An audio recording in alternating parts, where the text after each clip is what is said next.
So presumably that's super important with startups and new product development because they are trying to often disrupt.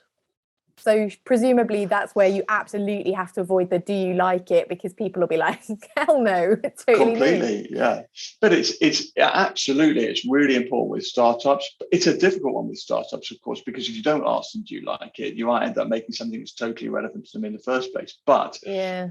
it's a difficult balance to strike, but it's for sure it's really important. It's even more important with things like social policy.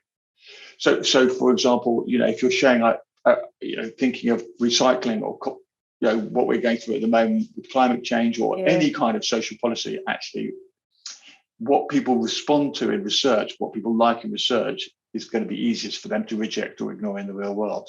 So if you're trying to change the way people behave in any way, it has enormous implications for the way in which you interpret what they say when you ask them what they think. So I'll give you an example. Yeah, please.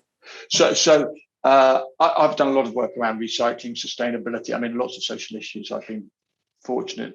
Yeah, I say that. I see some very sad things, but very difficult issues. But I've worked on a lot of social issues over the years, and one of which is recycling. So I did work for Resource London, which is the kind of body responsible for recycling in London.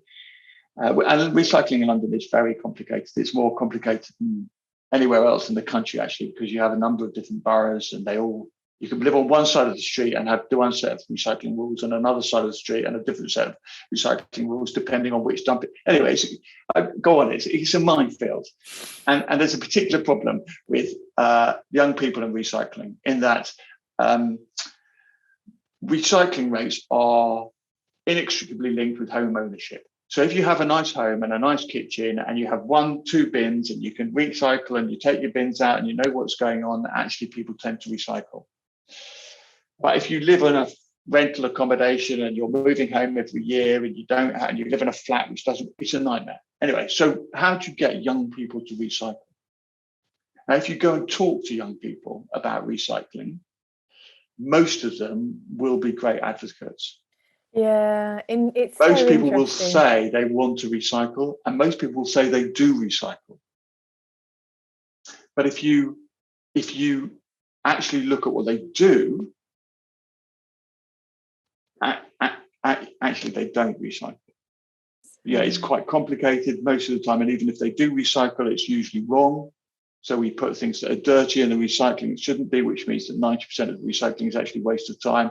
And for a lot of those boroughs, it can cost more for them to recycle, to throw stuff away. It's, recycling is actually a waste.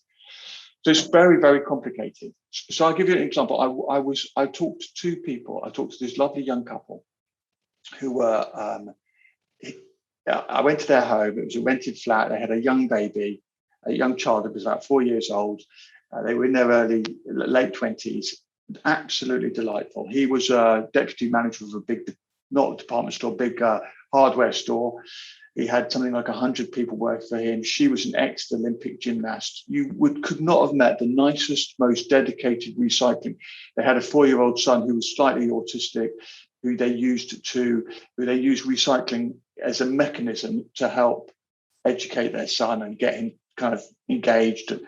So they were the ultimate recyclers. But what I did beforehand is I'd asked them to capture their behaviors on WhatsApp about their recycling behaviors for a few days before I came to talk to them. And the picture that they painted when you were talking to them was completely different to what they were actually doing. Interesting. Which is that they were just chucking stuff away. They Sunday morning couldn't be bothered. Tuesday evening cooking some stuff. Chicken, there's the plastic that it comes in. Actually, I can't be bothered. I'm just going to chuck it. I'm going to put it slightly dirty in the recycling, which means that entire recycling is contaminated. If you just listened to what they'd said, you would have created a completely different strategy if you'd looked at what they've done.